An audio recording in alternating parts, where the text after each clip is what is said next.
Okay. It's live. We live. All right. Good morning, everybody, and welcome to Insane Rhetoric Podcast on this Saturday, um, September 23rd. And we're coming to you live from within the She Shed. Listen, we got a special guest with us today. But first, we got our She Shed co-host, Red Dragon the Poet. Red Dragon, how you doing this morning? I am doing peachy keen cobbler and green beans and fruits and everything. I'm happy this morning. Red Dragon, okay, so you got to tell us about this hair. What we doing with this hair? Girl, okay. I wanted to get a style done because I'm going out of town. And I went to get this hair and I wanted a crochet braid style. So when the stylist, by the way, his name's Stylist John, shouted out, thank you so much. But when he got it going on, when he was done, he said, you know what? You got this Cruella de Vil vibe going on. I'm like, you know what? I'm feeling that. So we did a whole photo shoot based off of that Disney character with this Oh, her, Cruella the Deville. Cruella de Vil. But we named her Hood Ella because I got a new car and it's a Cadillac DeVille vintage model. So he was like, yeah, but I'm cruising the hood looking for pit bull puppies, not Dalmatians. Okay. Okay, what color pit bull are you looking for? You know what? Brown ones, white ones, spotted ones. It doesn't matter as long as they're pit bull puppies. Okay, well, so your fur coat gonna just be just random It colors. was it was a black. I had on a black fur suede fur coat. It was bad, dressed in pearls, and I Uh-huh. had the whole black and white theme matching my hair. It was so fun. And he was like, "Yeah, we gonna do this Disney thing because you rocking that Cruella de Vil." Even the Uh-huh. police came by. Somebody in my building called the police on us. Oh, Thought we was shooting a music video. Police came. She's like, "Oh, I love your hair." I'm like, "Thank you, darling." oh, not the police. Okay. Yes. All right. Well, I want to introduce to you everybody our guest. This is Lynn, and Lynn came to be a special guest on our show today. I'm so excited that she's here. How you doing, Lynn? I am good. What's I'm been not as going on with puffy you? as Red Dragon.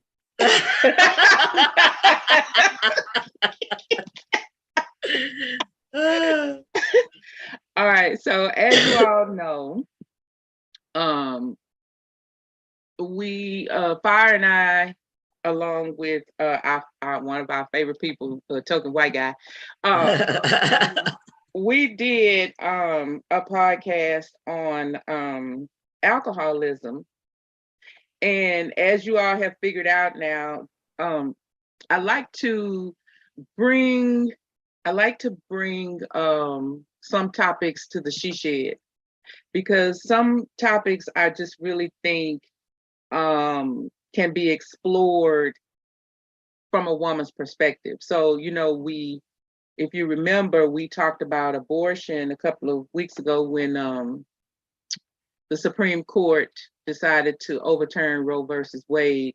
And we came to the She Shed to give our own brand of what we felt about that topic. But today we are talking about alcoholism and the effects of that to our mental health and how that plays with women.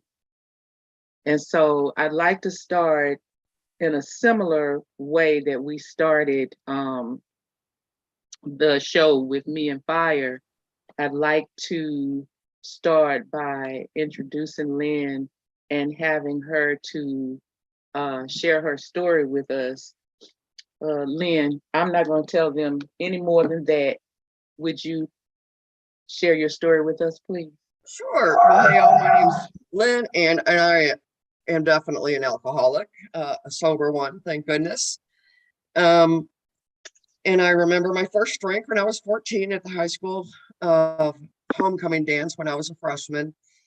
I was really amazed that I got invited, that I had a date. I was very, very shy and very had no self-esteem. And my childhood back when they had a middle class, we were middle class. My dad was an electrician. And I just never felt good enough in my family. I remember when I was 5 walking with my sister, I think on a miniature golf course, and this lady came up and she told my sister what a pretty girl she was. And she looked at me and she says, "Oh, and your little brother's so cute too." And, I was 5 and I still remember that. Wow. And it was very competitive in my family. My dad was an alcoholic, but most of my life he was sober. My mom had a lot of mental health issues. She had nervous breakdowns. Her first one was when I was a baby. I don't remember, but she was in the hospital about every 2 years for several weeks. And she had a lot of the electric shock therapy, which back in the day was not really very humane. So it was like on the outside, we looked like this great family. We went to a private Catholic school, but on the inside, there was a lot of turmoil. And when I drank that beer, I went, all of a sudden, I didn't wonder how I was going to laugh or how I was going to talk or how I was going to dance. I just knew I was going to have a blast that night. So alcohol to me became an instant friend. By Christmas of that year, I had my first blackout. I was skating on the Merrimack River 1 minute and I woke up in somebody's living room the next. But I didn't know what a blackout was. I just thought it was normal. By the time when I was a junior in high school, I took a trigonometry class. I didn't get it, so I dropped out. And that's when I figured, I'm going to stop competing with my older brother and sister. They were both popular, very intelligent, very athletic. I struggled. And so I decided I'm going to take the easier, softer way, and I'm just going to party. And I did. And, that lasted until I was 43 years old. I did go to college after I had my first child and ended in a divorce because I knew I had to support us. My drinking was more binge drinking. I didn't do it every day until the very end. I would do it on weekends or every other weekend if my son was at his dad's. But when I drank, I never knew what was going to happen. And in the 20 years I was married from 1992 to 2012, we got transferred to San Antonio. And it was like, well, I had gotten remarried and it was like I had a babysitter now. And that's when the long weekend binges, sometimes maybe a week, started. And I would just go wild. I would end up sometimes on an airplane and go to another state to party. It was not. And there was a lot of sex involved, but to me, it was like, I'm going to find somebody who really loves me. Because I married this man because my family thought he was great. They accepted him. He was 13 years older than me, stable. Not the love of my life. And I certainly, his love for me was more dependent on what size clothes I wore. Wow. And in 2006, after I sent one of my kids off to rehab and realized how much I drank with that person for the past 2 weeks, I decided that, this is it. And my ex had moved out a few months prior to that. And I had some pain pills, I had some antidepressants, and I just was like, you should not be here anymore. And after I took all those, then I remembered that my 10-year-old was with me that night. And I did call my estranged husband, and I don't remember exactly what I told him. I didn't tell him what I'd done. I just told him, make sure you get here in the morning before Eric wakes up. And the next thing I know, I intended to go hide in our doghouse at the very back of our backyard. And apparently I didn't make it. I only made it halfway there, but I woke up the next morning in the ICU on a ventilator. I was told they resuscitated me. And I remember opening my eyes and seeing my husband and my neighbor and my best friend and just crying. And I wasn't crying because I was alive. I was crying because I was alive. I didn't want to be. And that began a forced entry into rehabilitation. and finally a diagnosis of alcoholism, because quite honestly, it never dawned on me. I don't know why. Well, I do know why, because I had been diagnosed bipolar after my first weekend's on it. And so I always thought that was my problem. And it wasn't until I, was honest about my drinking that they said, well, we don't think that you're bipolar, but we do know you're an alcoholic. Mm. Wow. Wow, indeed. Thank you, Thank you. thank you for sharing that with us. So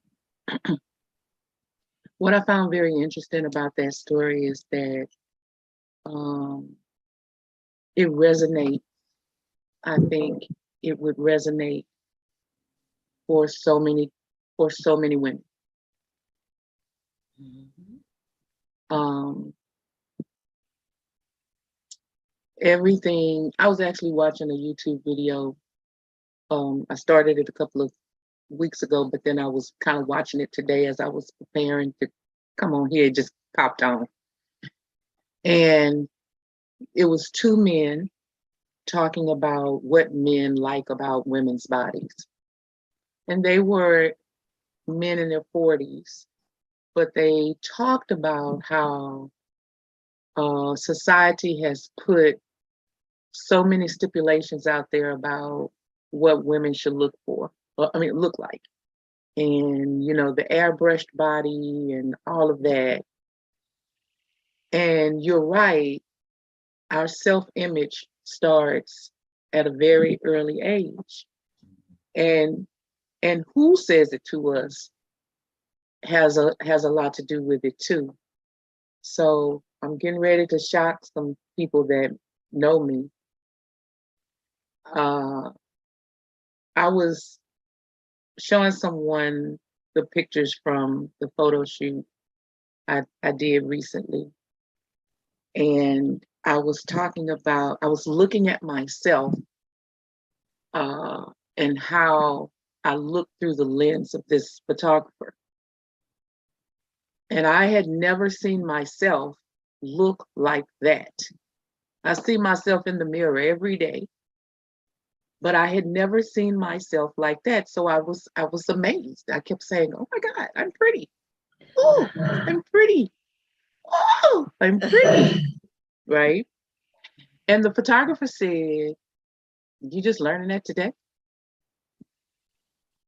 And I said, "Well, yeah, because as a little girl, and I mean a little girl from as long as I can remember, y'all, if y'all know me, don't be calling me, because I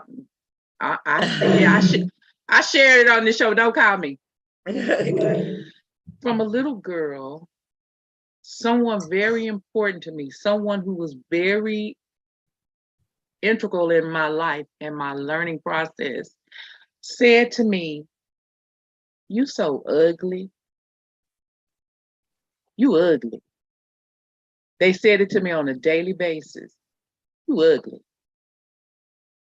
And because I was thin, and the women who were around me were heavy, it was, "You ugly, and you think you all that because you skinny." And then the women around me were of a darker skin tone. So it was, "You ugly. You think you all that because you skinny and you light skinned." So as you were telling your story about being this little girl and having your self-esteem beat down like that, and the things we take as women that constantly beat us down. I heard you say, "I was married to a man that I didn't really love. My family said he was the one, so I just did that." And we did that a lot back in our back in our day, because that's what you did. You married the person that your mom and daddy said you married. You went out with the guy that your mom and daddy said you need to go out with. You might not have liked him. You might have thought he was stupid. Right? Well, my Okay. parents didn't tell me to get married, but he's the first guy that, when I walked in the door, they were all mopey and, oh, what you brought home now? Because he got in this black leather jacket and a black leather cap. He was a harmonica player and he played a lot of blues music, and they were just not happy. And my brother-in-law says, so what do you do for a living? And he says, oh, I'm a financial manager, financial analyst, he had a good job. And all of a sudden my dad and my uncles, their faces just lit up. Yeah. He's the guy. He's the guy. Yeah. So that's what I'm saying. Alcoholism plays a whole big part with all of the different self-esteem issues that we have. Mm-hmm. And we don't even, let's not even talk about some of the other stuff that happens. Mm-hmm. It starts right there with the self-esteem. Mm-hmm. Yeah.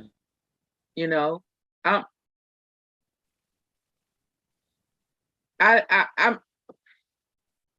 and it's hidden a lot more than it is with men, because we got to hold it together for the kid. Yeah. We got to hold it together for the kid. I do believe men get, it's like they sort of get a pass. Women get judged so harshly. And like you said, we got the kid, we got this image as the woman. And I think the way society views women, they put a lot of pressure on us. We have pressure from our families, we have pressure from our peers, and we got pressure from the opposite sex. And all that pressure to be desirable, to be a trophy, to be the total package. And we are bred like this from an early age. And you are right, because for me, I was skinny, I was tomboyish, I was light skinned, I had freckles, I had thick, long hair, and I wanted to be like everybody else. And I was not allowed to. It was taught very young, women are supposed to carry themselves a certain way. No, you can't climb trees. No, you can't run, put on a dress, be girly. And it's like, well, I don't want to. I want to beat up boys. I want to play in the dirt. I want to climb trees, fall, scrape my knee. Well, you can't. You can't. Pretty girls don't act like that. I'm like, well, okay. Okay. And it's always the older generation that's carrying that generational dysfunction, to look at someone younger than them, so impressionable, and just impose all that negativity and all that conditioned thinking, all that abuse, all that self-hatred is projected onto this young, impressionable being. And we are brought up in that influence. And because it is so widespread and so common, we are not allowed to be vocal about it. We have to either follow suit, deal with the pressure, find some balance, but we can't say anything. And if we do, God forbid we speak out about this pressure and this unrealistic expectation being forced upon us. God forbid us being verbal about it, because then you risk being shunned by the family. You risk being pretty much isolated or alienated by your quote unquote friends. And then you're out there, and you what can you do? Drugs are a solace. Alcohol is just so easy to fall into. And it's so easy to get caught up in it, because it's an elixir. Oh my God, it's warm and fuzzy. It doesn't make me feel so bad. As a matter of fact, it makes me feel good enough to be me without worried about, all of this pressure and labels. I can very well understand how it's so attractive, how it's so easy, because from a young age, women get it so much harder. Men, you get a pat on the back. That's my boy. Oh, he's coming into manhood early. He's got hair on his chest. Well, I probably do too. Does that mean I'm not freaking worthy?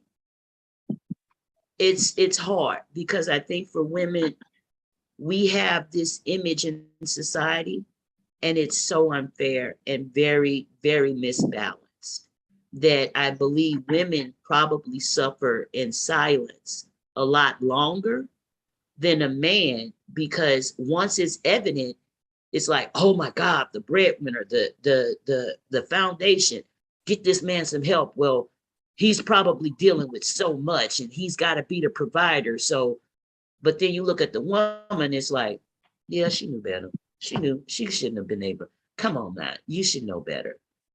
So, Lynn, what do you think about what she's saying from Well, I your think perspective? unfortunately, it's so much the way it is, or at least it was in our generations. When I got divorced in 2012, it's my ex-husband, who was 13 years older than me. And I think I was in a 10 or a 12, and he didn't want any intimacy in our marriage anymore. And he finally told me, after I tried to get him to see a therapist and a sex therapist, and he just said, well, I'm just not attracted to you anymore. You don't look like you did when we got married. Wow. Well, I was 49 years old, and but I was sober at that time, and I had learned that I kind of did like a lot of things about me, and that was not acceptable. That was not acceptable. And I dated for a while, on and off, and I gave that up 4 years ago because I'm just done. I am done. I'm so feeling you on that tip. Oh my God. I have a lot of guy friends, and that's all I want. I have my 3 dogs, and by the way, the reason I had to get up is because I've got my son's pit bull here, and I had to let her out. You got pit bulls. Whoa. She's a brindle. My son's is beautiful. But yeah, a funny story well, it's not funny, but when I was a senior in high school, my mom was in the hospital again, and it was just me and my dad at the house. And he came home drunk one night and he told me what a tramp I was, which hurt a lot, but but the reason it hurt is because it was true. The reason it hurt is because I didn't think he knew. Obviously he did. But if a guy had been doing that stuff that I did, he wouldn't be a tramp. He wouldn't, he'd be, oh, good for you. Right. My boy, But it was, it was not acceptable for a woman or for a girl.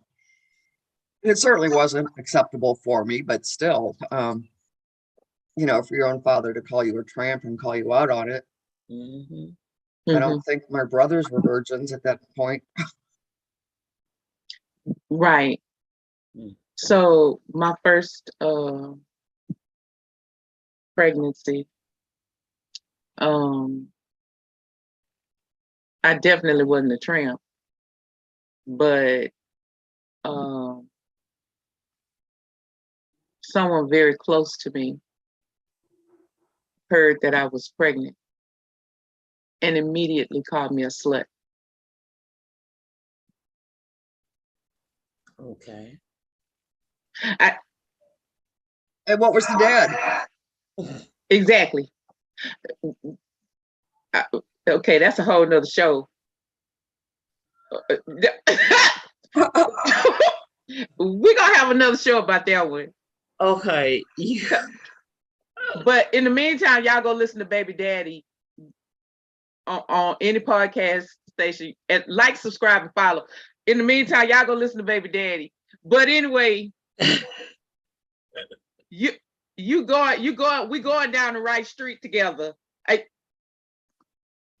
That's a very long story of, okay, let me go on. You must be reading some hot comments. No, I'm just saying, you know, like, I was called a slut, but all I did at that particular time was go to school and come home. And that made you a slut. Yeah. So you see, as women, we go through a lot, you know, and then I heard you say, well, I divorced and here I was now a single mom. Okay. So now it's like that. I was telling somebody about this commercial that came out, I think it was in the 70s. It was for a cologne called Angelique. And so they had taken a song from yesteryear and made it the theme song for this commercial. I can bring home the bacon fried up in the pan and never let you forget you're the man, because I'm a woman. And then it would say, Angelique. It was a groovy song. I can bring home the bacon fried up in the pan. Okay, I'm ready to bust out my fur collar. So here we are, you know, you single mom. I can bring home the bacon. Fried up too. Fried up in the pan. Right? And never, ever, ever let you forget you're the man, because I'm a woman. I remember that. You remember that? I do. Right? Oh, we were trying to believe that we had to work, take care of our man, take care of our kids, and neglect ourselves. Yeah, exactly. God. And you know, like on Bewitched, when he walks in the door, have his Manhattan ready for him. If Right. you ain't on all fours, you on 6-inch stilettos trying to vacuum the floor, wear a ton of makeup and look desirable while you in the kitchen and a hot stove and hair sweated out trying to look sexy and don't want to be touched because you've been in chicken grease and kitty poop all freaking day. And now you got to come home and cater to this insecure asshole who don't know nothing about being intimate or being appreciative or respectful to you at all, and get home and it's like, I expect this, that, and the other. And then you're going to have the audacity when you hit your midlife crisis to tell me I'm not desirable. When, to be quite frank, I never liked you to begin with. And you want to tell me I'm not desirable? Okay. Okay, Cletus. All right, Cletus. Yeah. Well, what I wanted to tell him, you know, have you looked in the mirror lately? But you got it, Lynn, all right? Like, for real, like, not only did I stretch my body out having your offspring, but you got the nerve to talk about me. What about your bald or receding hairline, your thinning hair? What about you and your pudge in the middle, and the fact that you don't work out and you come home ready to sit on the couch and disengage? While I'm telling you, Julio up the street, the same age as you, looking fine. And whoa, okay. And he want to come and help out. All right, Cletus. I got your undesirable. And that's where we lead to cheating. And that's where we lead to even compound, you know, and for some couples, they so toxic, this work out for them because they not interested in each other in the first place. But God helped them poor babies caught in the middle. They're seeing everything. And they learn quite quickly that this is either normal or seriously messed up, like seriously fudged up to the point where this dysfunction, I need to get away from it. I'm embarrassed by it, but then they go and do the same thing. because there's no intervention. There's nobody to say, hey, stop. Like you said, Lynn, after a certain time, you're like, oh, I'm done. This is enough. You, Cletus, are not serving a purpose. You got to go. So, And I mean, you know, it's when we have that, when women have that aha moment where we're like, you know what? I'm going to do a 380-degree and go that way. we go at 380 degrees up there. We're right back where we were.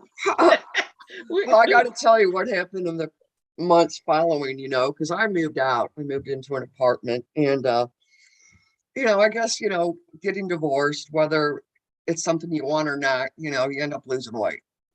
You know, I wasn't eating the way I should, and I lost a lot of weight pretty quickly. And it was spring, and we rode motorcycles. But I'd had an accident, so I went out and bought a convertible instead. And so, you know, we were still married. He asked me, well, let's drive out to Lukenbach in your convertible. And so we did, you know, Lukenbach, Texas, with Waylon and Willie in the gang.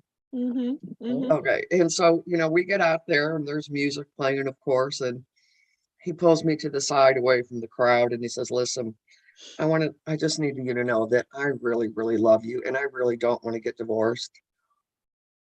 My only condition is that you stay the same size you are now. Wow. Wow.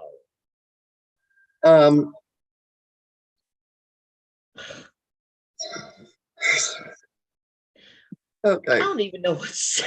Like, I didn't either. I was just dumbfounded.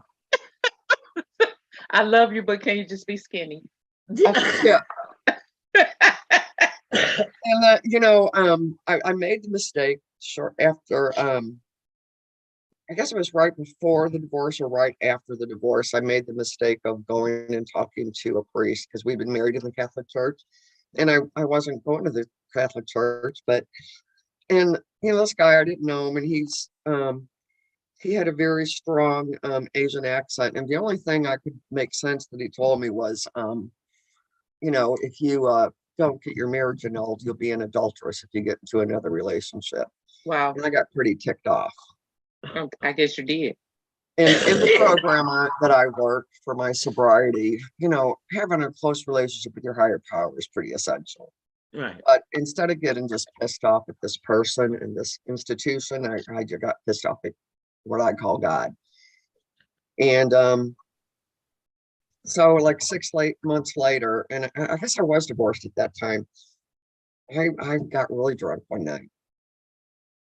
I bought 2 bottles of wine, and I didn't finish both of them because I got so sick, but I called 2 of my Gail's friends in my recovery program, and they came over and they called my ex. I don't remember why I wanted him to, but they told me this the next day. They said, he comes to the door and they open the door and he says, oh, where's my little lamb? Ugh. Exactly. Little lamb. Little lamb. Okay. It's like, you know, and that was kind of it, you know, all those years when I, you know, he knew that I would sleep around on him because when I get so depressed, I would tell him. And he didn't care, you know. I mean, he did, but I guess he got used to it. I don't know, but you know, he liked taking care of me. Mm. And then when So I he was drunk, addicted to that. Probably he was addicted to that.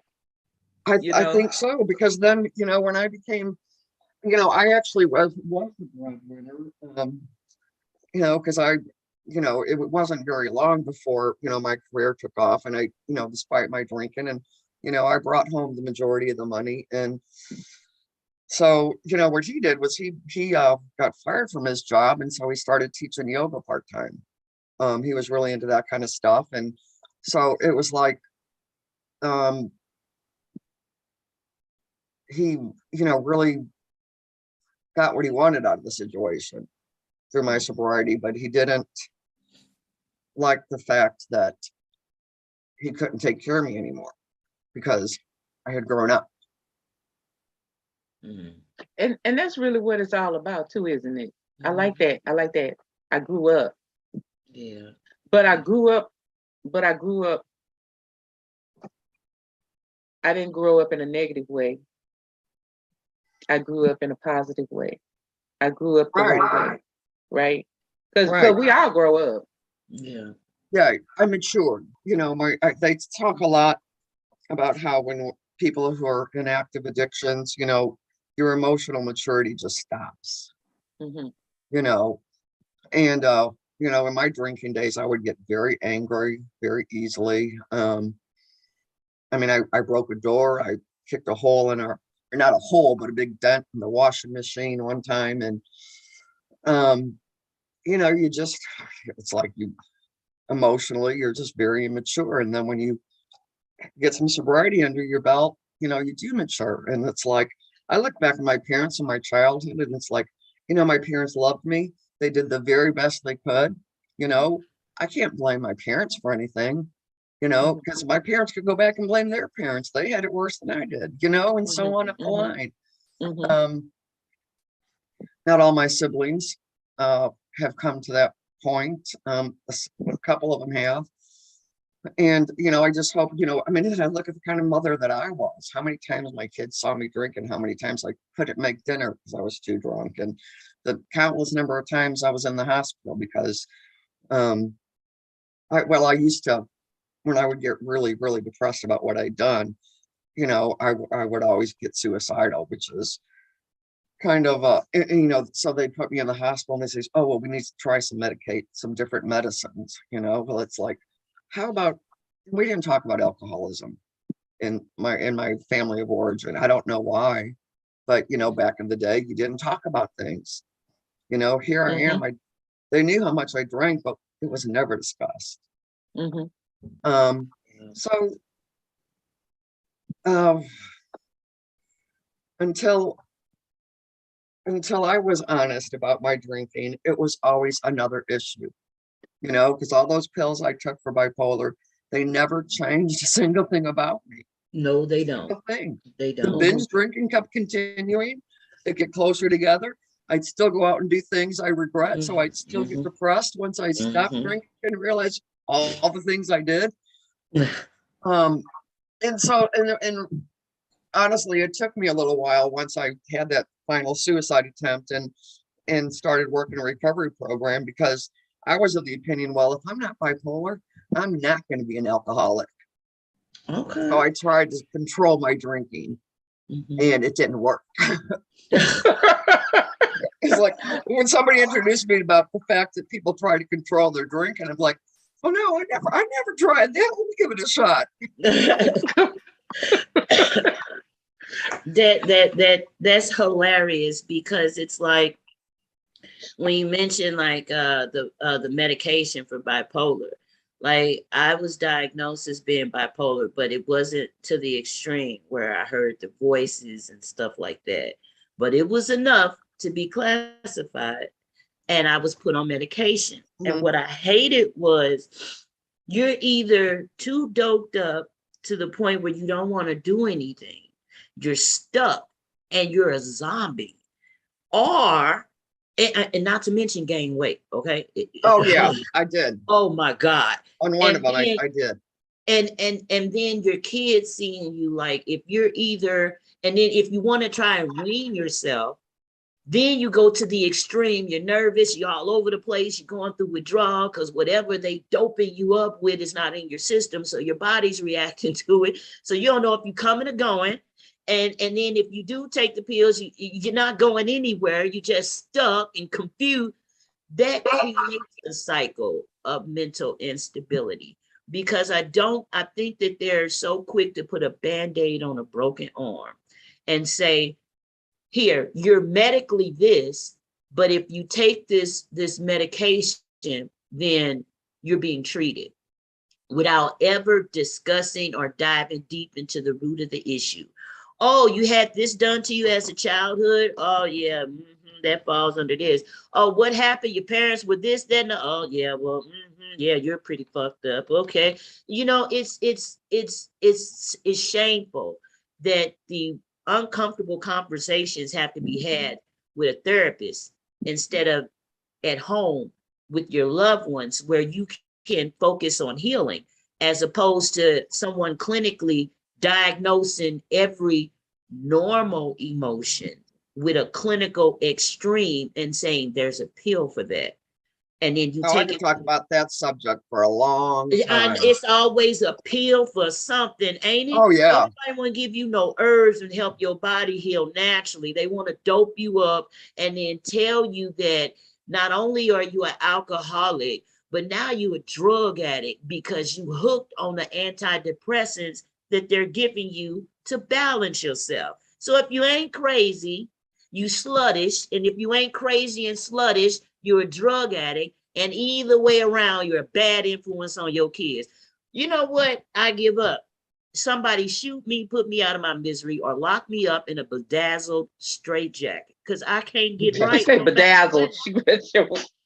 With my name and glitter on it, okay, for real, because I don't know if I'm coming or going with all of these standards, all of these expectations, and all I'm trying to do is find a straight path, stay on it, and stay sane, trying to balance everything around me. You know, it is hard. It's very hard. So we're talking about mental health now. So so what's the balance? Because you can't self-medicate. Well, I That didn't think work, that right? Right, Mm-mm. Lynn? That that's didn't work. true. Right. Self-medicate, that didn't work, right? I really think a support system and then looking within, because a lot like Lynn said, you don't have these conversations. It's never discussed the issues that are the purpose of people resorting to drug use or alcohol or whatever. We don't talk. We don't verbalize what this is doing to us and what it's hurting us. So I think looking within and taking a real honest look and saying, okay, I'm doing this because this is making me feel this way. And when I feel this way, I do this. I think being very aware of what triggers you is a big point of helping you, because when you don't know, you just flail about trying to reach for anything to help cope with that moment. But if you're not clear-headed, focused, and have a balanced support system with people that are, hey, look, you left. Is there something going on? Can you, hey, let's talk. Let's talk. What's going on? Sometimes that's all it takes, and the floodgates open and you're able to get to the root of the problem. So I think that comes in, that's it, that's essential. Now the self-medicating part, I ain't gonna say too much about that. I will So say that I'm a big advocate of it if you're educated enough to know what, and I'm not talking about like illicit stuff. I'm talking about herbalism stuff naturally good for the body. Uh, I just think when you're more aware and educated, then you can help yourself heal. Yeah, there's a so lot of natural remedies. Melatonin being one. Mm-hmm. But I think, for people who are truly alcoholics, it's for me, working a recovery program really Mm-hmm. worked, a program where they go through the 12 steps, where you just really purge a lot of that stuff that went on. You put it in writing, you discuss it with someone, you stop thinking of yourself as, the person at the top who has to be and do everything, and you look for a higher power and realize, hey, buddy, I'm going to let go, I'm going to let you, and, trying to focus your life on being a good, loving, and caring person, getting rid of resentments, not holding on, forgiving the people that hurt you in the past, trying to, like my parents, oh my gosh, I love them so much. They did the best they could. It's nobody's fault that my life turned out the way it did. Life is life, and nobody comes out clean. It's just the way it is. Um, I love that perspective, Lynn. yeah, and my so life what I'm today, hearing, go ahead. my life today is so wonderful. I mean, it is so wonderful. And I wouldn't be the person I am today if I hadn't gone through that bad journey. Okay. But my bad journey doesn't compare to the bad journeys a lot of people have. I mean, a lot of people go through such terrible things. And really, mine's not that bad. So what I hear is, and you all tell me if I'm wrong, I hear that from an alcoholic standpoint, it's don't be afraid to talk. Right. And on the other side is we have to listen. So, well, and people in recovery do that. My family, I mean, other than my kids, of course, and cousins and stuff like that, is my closest friends that are in sobriety, that work in active recovery program. I mean, we're tight. I can tell them anything and they can tell me anything because we don't judge. Yeah. So we have to listen without judgment. In order to help, we have to listen without judgment. Right. Yes. Right. Yes. And therapists, not psychiatrists, because they're, I mean, in my opinion, I know a lot of people need them, but they're legal drug pushers. Yes. And they, I mean, it was 93 when they told me I was bipolar, and 2006 when I wasn't. And now here we are in 2022, and that, it's kind of like, everybody was ADHD and now everybody's bipolar. It's like the diagnosis of the decade or whatever. But, I've talked to several therapists throughout my life, especially post sobriety, to get to the root of, how I feel, and why I feel, and why I can let it go. Yeah. And it's but it's it's sometimes hard to find a good one. I had a therapist where I started talking and he's like, let's dig deep into the root of your problem. I'm like, you sure you got time for that? And he was like, yeah. So I started talking, and I'll be damned if this man did not fall asleep. I got to talking and this man was like, yeah, and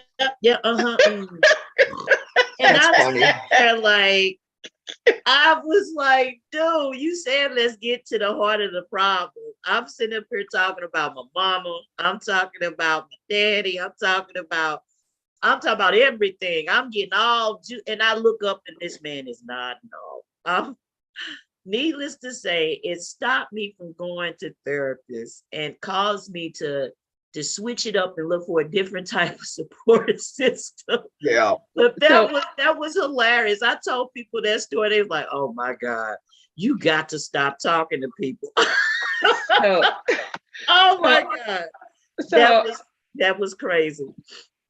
All my life, and I do mean all my life, I have been told by people that I'm crazy.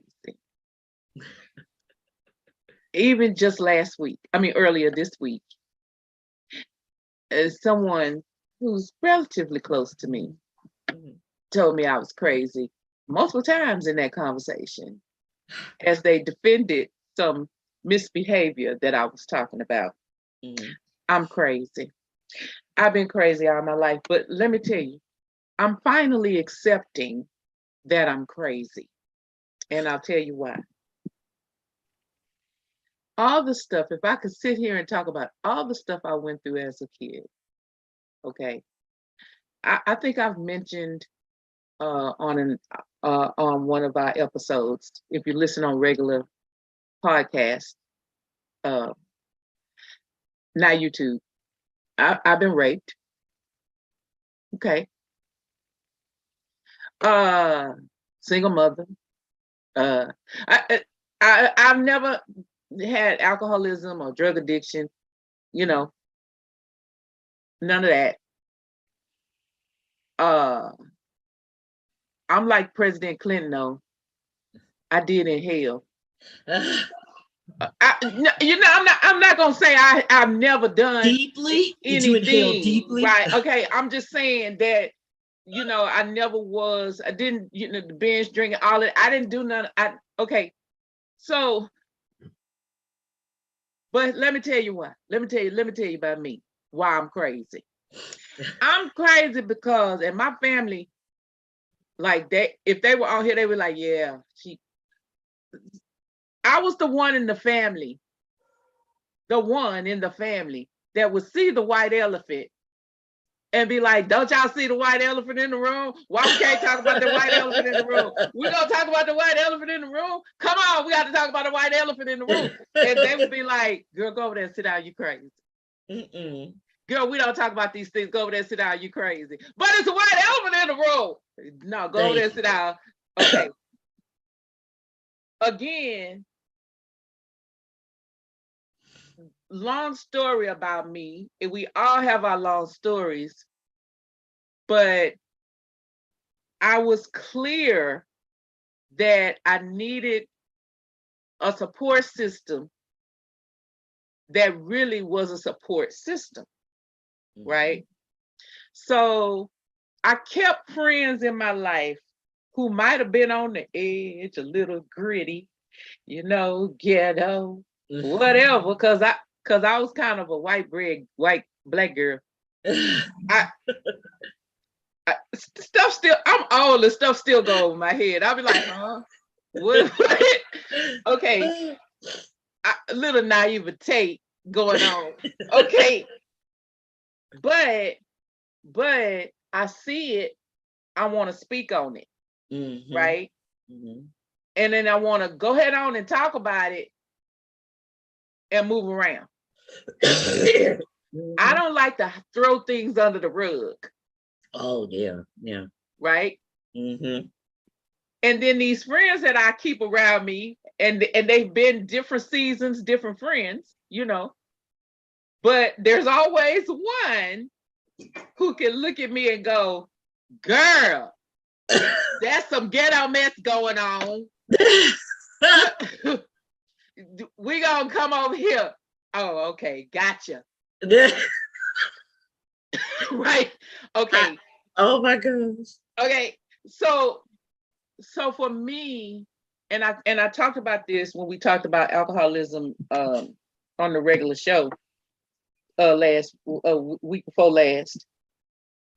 For me, I had an addict in my life, and going to Al-Anon was not good for me. Now I have somebody who says, a friend of mine who says that they went to Al-Anon and for them it was good, and for them it actually made them stop drinking too. Okay. But for me, Al-Anon didn't work because it was a bunch of mamby-pambies. Okay, y'all Al-Anon, don't call me. Listen, that's what I thought. Okay. For people, listen, y'all, I just told y'all Al-Anon worked for other people. Okay. For me, it didn't work. For me, I thought it was a bunch of mamby-pambies. Just all of us just talking about how somebody did us wrong. And that didn't help me. For me, I had to have a conversation like this with an addict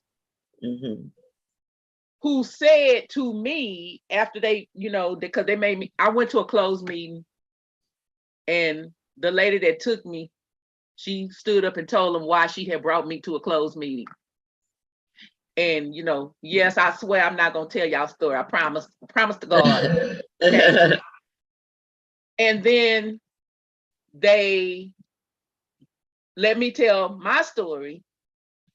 And then the addicts one by one after me got up and started saying their story and would turn to me and say, may I please apologize to you because my family won't talk to me. May I please apologize to you because my girlfriend won't talk to me, because my daughter won't talk to me, like that. Okay. And that began my healing as a non-addict. But it was something that I did that didn't have anything to do with, alcohol or drugs, or it was me understanding what my mental health was, because I was real clear, because I would cuss an addict out. Oh, wow. You were just mean. Yeah, well, I'm crazy. This is what I told you. They just told me that on Monday. Okay. See, my crazy, I never understood why my crazy had to be crazy. Yeah, compared to most, huh? Yeah. Right? Because I'm just looking at it straight on. Right, right. And I don't think it's anything wrong with us looking at things straight on. It is But I not. think, No. all the years when, well, decades when people didn't look at anything straight on, it's, caused a hell of a lot of messes. Yeah. Well, look at what's going on in the world today. We're not looking at stuff straight on. Right. I think people willfully turn a blind eye because the truth is too hard to deal with. So it's easy to live in illusion. It's easy to live a lie because nobody has to know your truth. And as long as you run from it, quote unquote, then you don't have to deal with it. And I think that is the majority. And there is a faithful few, like you said, Ice, that see it and address it head on. There's no sugarcoating it. It is what it is. I see it for what it is, and I'm going to speak about it. And in that speaking that truth, I really feel that that does bring clarity because you're not sugarcoating. You're not enabling. It is what it is, and it's direct. And I think that because you've never been tainted by that mentality, that fog of addiction, you're able to look and see it for what it is, call it out and address it, no BS. But if you are on the other side, it's hard. You see it, but it's hard to say what it is because you've got all these layers, you got all this stuff built up and you can't really verbalize it, but you see it, you know it's there. You just don't know how to do it. Well, I think the first thing is when it comes to women and addiction is that women, period, not even just about addiction. Mm-hmm. I think one of the first things is that we have to stop beating each other up. Mm. Mm-hmm. Like we really need to address the fact that we don't stick together. Yeah. Period. Mm. I love to. It's amazing in my life. I'll empower some woman, and they'll look at me and they'll go, "But you actually going to do this for me? Why not?" Yeah. Right? Yeah. It doesn't hurt me to empower another woman to be the best woman she can be. Mm-hmm. It doesn't hurt me to empower anybody, period, but most especially women.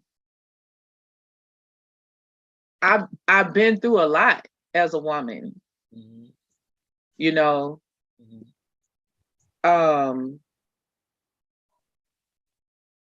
And to have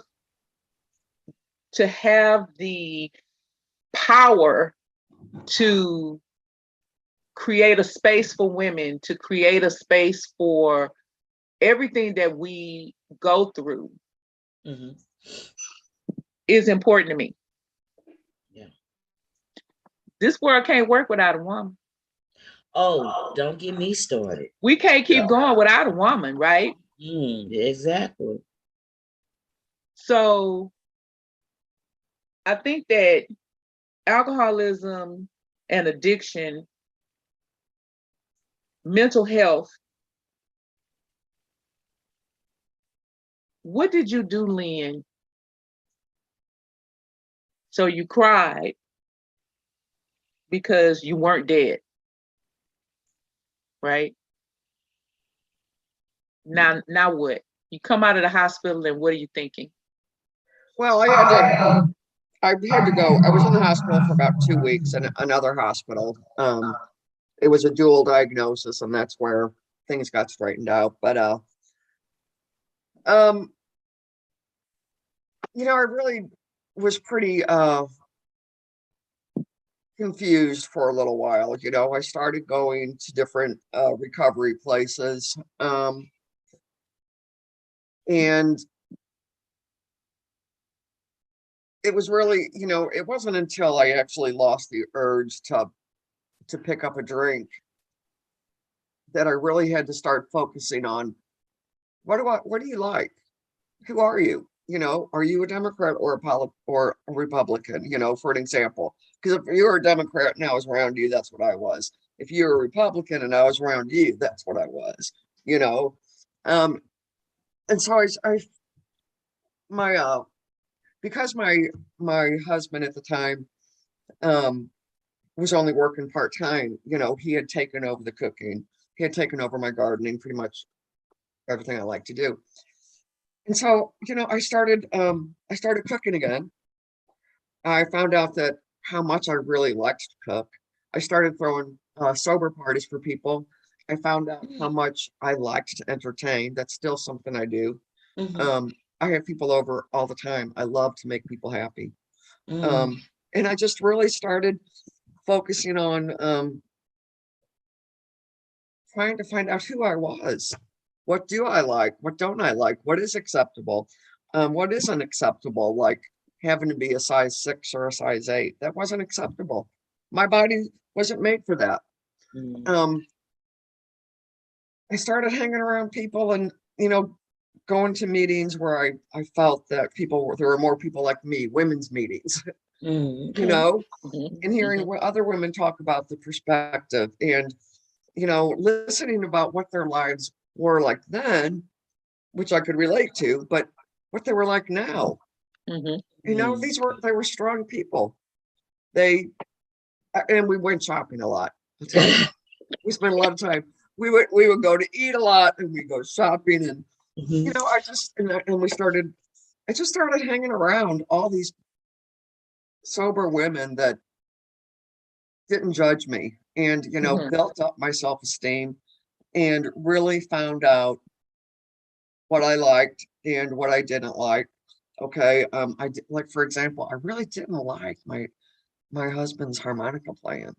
I really didn't like the dive bars that I'd have to go to with him sometimes so that he could play. Now, when we lived in St. Louis, we used to go down to Soulard when it was actually a blues area. Oh, I don't think really? it is anymore. That I liked. These dive bars, there's not a lot of blues music in San Antonio, Texas. What? It's not? Wow. There was some, there are some, but there's a lot of country and a lot of dive bars. But I just started focusing on, okay, what is it that I want to do? And let's stop doing the things that you really never really wanted to do in the first place.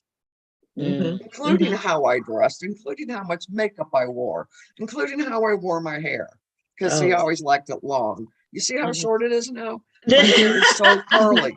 It is curly. Long curly hair is hard to take care of. Unless you do it in the tiny little braids, which I've never done.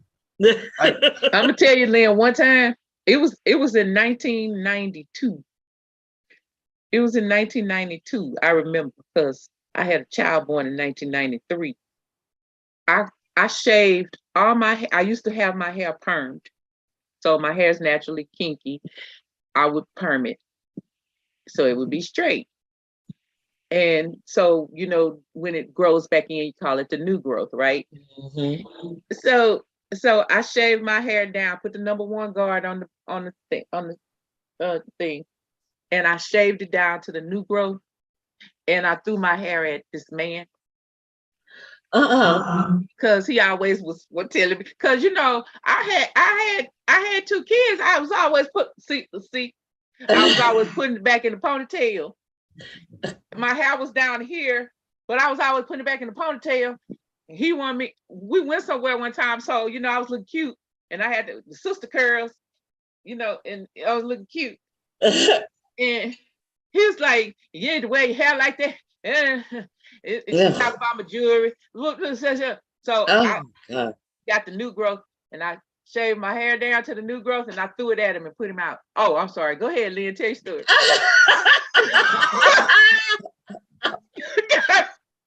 My hair, when I was all through high school, I had an afro because my hair was kinky curly, and that Oh, was wow. the easiest way to do it.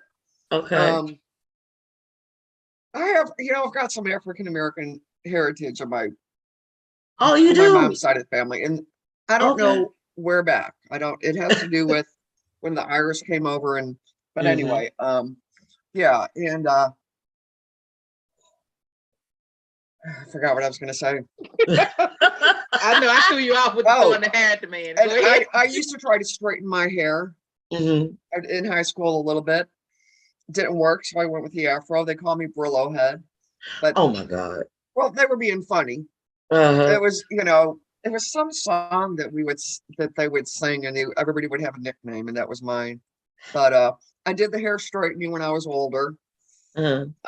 But when you straighten your hair, and you still got to get a flat iron because it would come out like cardboard, just straight and yucky, yucky. God gave me this hair, and I'm just gonna manage it. There you go. There you Right. go.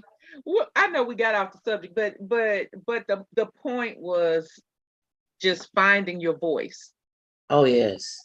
Well, Yes. I figured out what I liked and what I didn't like, and I started having opinions. It was like all of a sudden, okay, you know what? I'm not a Democrat. I'm not a Republican. I'm a, you know what I mean? I mean, I'm not going to talk politics. That's why I said Uh-huh. I'm Right. either.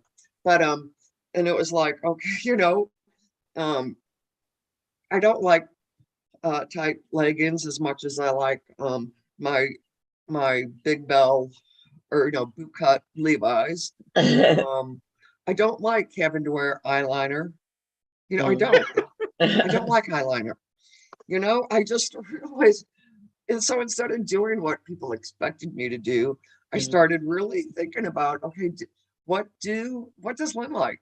Mm-hmm. Okay, well, let's find out what she likes, and let's do what she likes, unless it's something that's going to hurt someone else. But Mhm. things like my interests, my opinions, Mhm.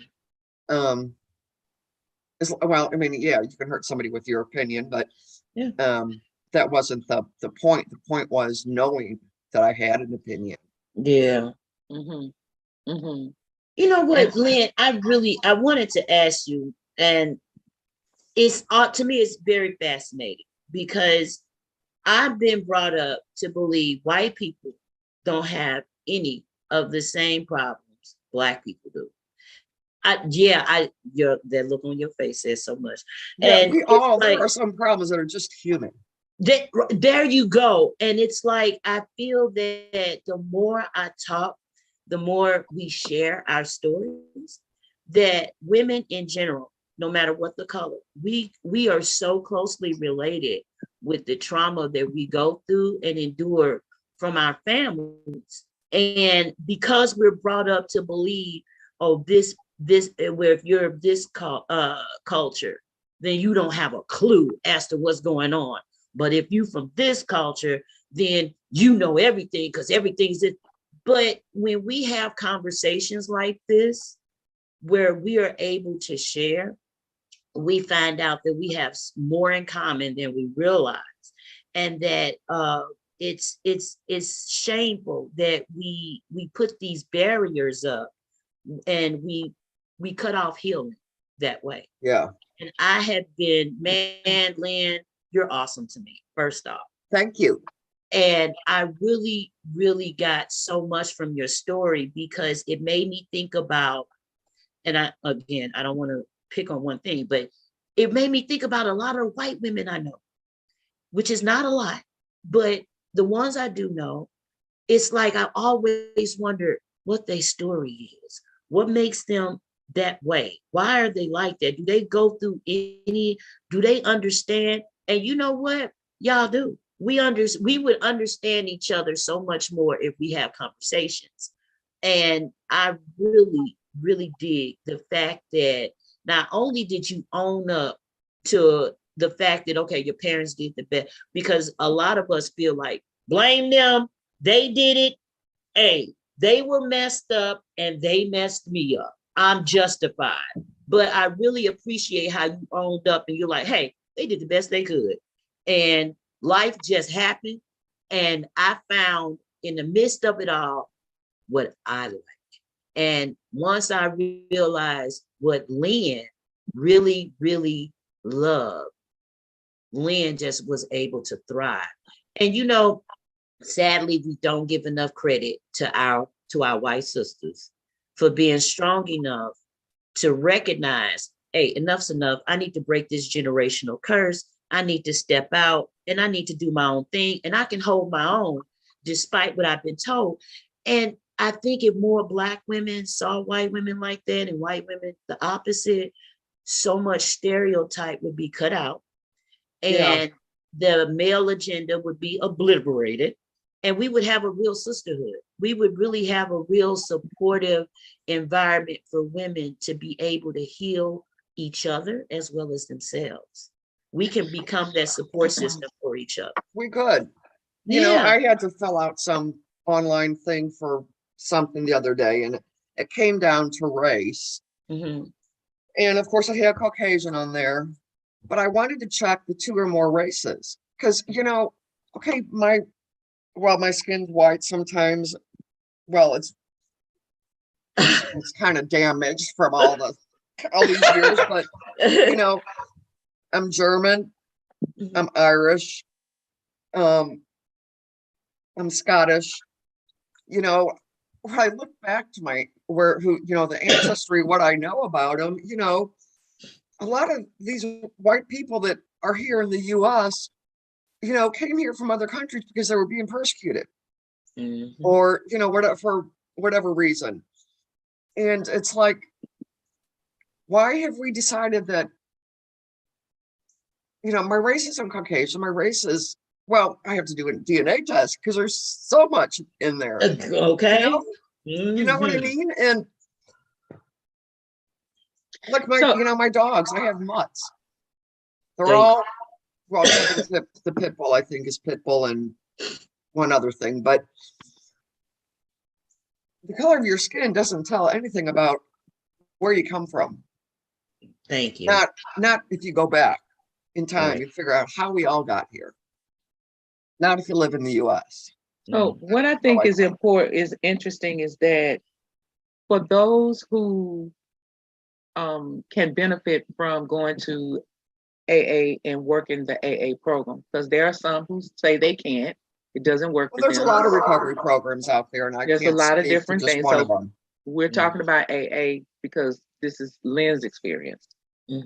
One of the things that I think is good about AA is the fact that when I was in that room, and I went to the meeting a couple of times, maybe 2-3 times. When I was in that room with the closed room, because I never went to an open meeting. I always went to a closed one. It didn't matter what was going on in that room. No one was concerned about race. And there was someone in there from every walk of life. So caste system wasn't a problem, wasn't an issue. Economic, you know, none of that was going on. Black, white, Asian, whatever, none of that was going on. In those rooms, it was only about the recovery. It was only about first telling the story so that you could admit that you had the problem, right? Right. Okay. But then attacking what was going on underneath the skin, which led you to this problem. And it wasn't, you know, the white man at my job. It wasn't nothing about all of that. Never. It was just whatever I did, I stole, I cheated, I killed, I had sex, whatever it was. I just got out of prison. I don't know, whatever. I was in prison because I murdered. I I murdered I've because heard I was stories like drunk. that. Like she know I know what I'm talking about, right? Okay, but it was never about Whitey did me wrong, the Negro did me wrong. Like it was never about that. No, it is nothing about the outside. It is the inside. And our insides, I do believe, are just the same. Right. You know, when we die and our bones are laying there, or before the bones, you know, we're going to say, you know, have all the same insides. I don't know. I think I might have osteoporosis right now, though. But I'm just kidding. Yeah, I was going to say, yeah. At the end of the day, we all. At the end of the day, we all maggot. Right. There you go. So that's why I wanted to address this problem because, first of all, we're just women. Our issues are different from men because we don't think the same. We don't, and then we give pressure on women, give pressure to women. So recently, I'm telling a woman my story about something, and basically after they told me I was crazy several times.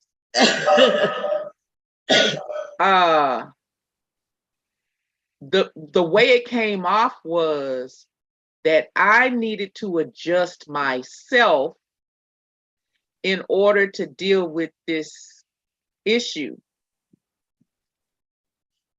Women are always putting pressure on women to adjust themselves for all types of stuff.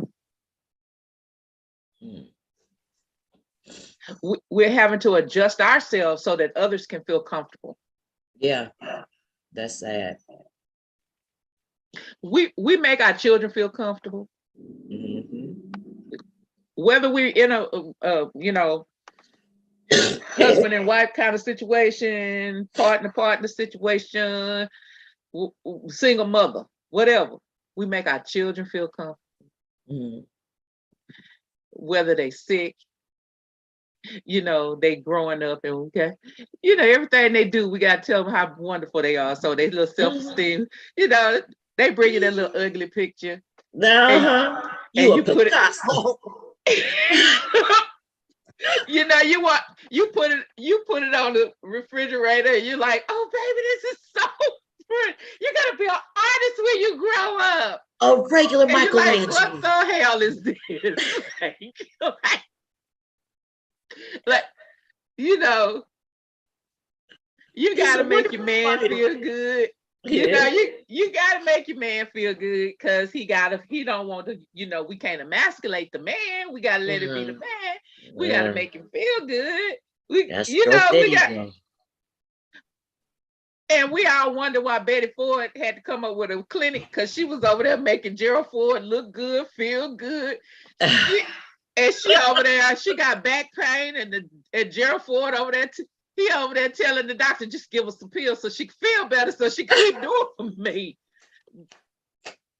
Right? Oh my God. On top of which she was already, you know, just having a little drinky poo while she fixing the spaghetti. She pouring the wine in the spaghetti sauce and she's sipping some wine too.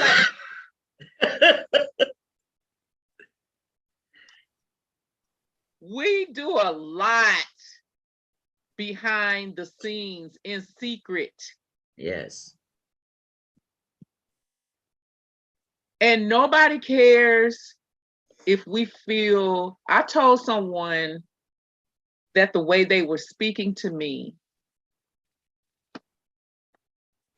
it was not what they were saying, but it was how they were saying it, right?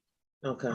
The tone was abusive and brought and triggered the trauma of abuse.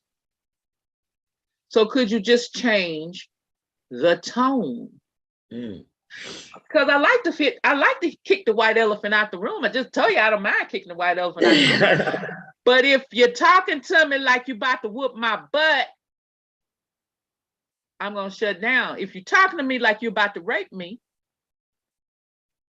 I'm going to shut down. Because the way you're talking to me was triggering that trauma of abuse. I'm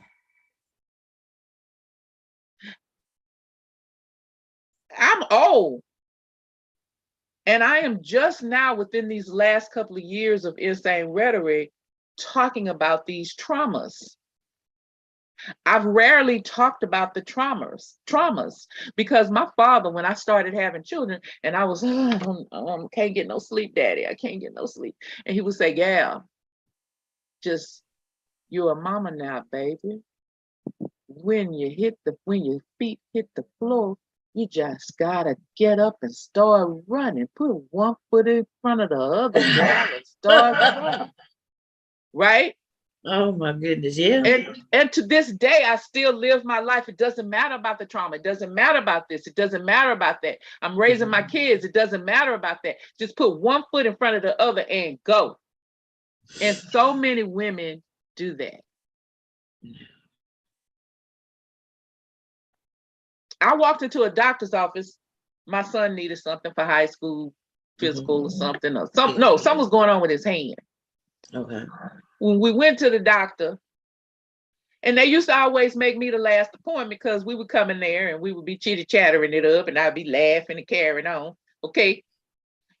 And so this particular day, I was just sitting there, but I didn't think anything was wrong. The nurse said, "What's wrong with you?" I said, "Nothing, I'm tired." The doctor came in. The doctor said, "What's wrong with you?" I said, "Oh, nothing, I'm tired." The doctor went out. She came back with a little piece of paper. She said, "Could you fill this out, please? Just fill it out as honestly as you can, please." So I filled it out. She left. She came back. She said, "Do you have long or short-term disability on your job?" I said, "Well, yes, I have both." She says, "I need you to take a vacation. Let's start with short-term disability." I said, "Well, okay, what you now I gotta go to work. She say, "You'll get paid because you have short-term disability." She says, "And then we'll see if you need long-term disability." Okay. I'm walking around on autopilot and did not know that I had minor depressive disorder. Okay. I stayed at home for 1.5 years. That was the best 1.5 years of my life. Okay. I realized then that I don't like to go outside. I go outside because I know that it's normal. I try to do normal things. I try to pick myself up and do what I am supposed to do instead of staying in the house and being even more depressed. Yeah. But I don't need to pick up a drink, and I don't need to go get me some some kind of psychedelic drugs. I don't. No shrooms. I just need to get up and put one foot in front of the other and go. Right. Yeah. Yeah. So this is why I wanted to have this conversation, is because as women, that's the way most of us are. Yeah. Yeah. And I thank you so much, Lynn, for coming on, because I could not have spoken to this issue this way. And I thank you so much for sharing your story and putting light on it in a way that other women can understand. Women who have the same problem and need to find a solution, whether it's AA, whether it's some other type of recovery program out there, whatever it is, that they know that first they need to open their mouths and talk.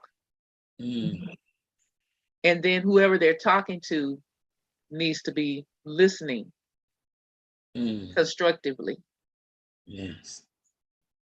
Is there anything else that we should say to women who are out there struggling with alcoholism or drug addiction that is leading to the mental health side effect of suicide?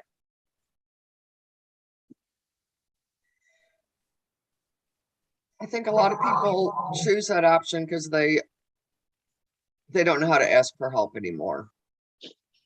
You know, so there are hotline numbers, and recovery programs are anonymous. So I know you said AA, and I've been involved in that as well as some other programs. So I can't say any. I'm not going to tell you who you should call, but I know that AA does have a number in the phone book, a crisis hotline. I did call the suicide hotline once, and they said they were going to call me back, and they didn't. But Wow. I think that was during, I don't know, maybe early on, but the thing is, you gotta tell yourself that phone's not that heavy. Just keep making phone calls until you can get some help, because life on the other side of active addiction it's one, it's still the same, it's still life, but I can look at it and I can live it. I can live it and I can remember it. I can deal with the things that come along, and I guess the biggest thing is that I can look at my kids and not see pain in their eyes, and say that, well, at least today they can respect me. Wow. Well, we're not gonna say nothing else after that, because that was powerful. That was very powerful. So I'm just gonna close us out on that one. Thank you again for coming on, Lynn, and sharing your story. Actually, it Thank was you fun. so much. Thank you, And Lynn. you guys like, subscribe, follow, do leave your comments, and you can see us on pretty much I saw yet another platform that I didn't even know we were on. So you can find us on every podcast platform out there. Go and like, subscribe, follow. We have a Real Talk page on our website where you can leave comments there too, or you can tell us what you think about whatever's going on in the world today. Of course, now if you tell us you're gonna bomb something, I'm gonna report you. But my country, 'tis of thee, sweet land of sometimes liberty. Of thee I sing. Okay. Oh my God. So if you tell me something crazy, I'm gonna say this. I will be calling the FBI. Listen, okay, but other than that, yeah, go to our Real Talk page, and just remember to enjoy the ride that is Insane rhetoric. Rhetoric. Yay! We out of this piece, y'all. We'll see you next time. Bye-bye.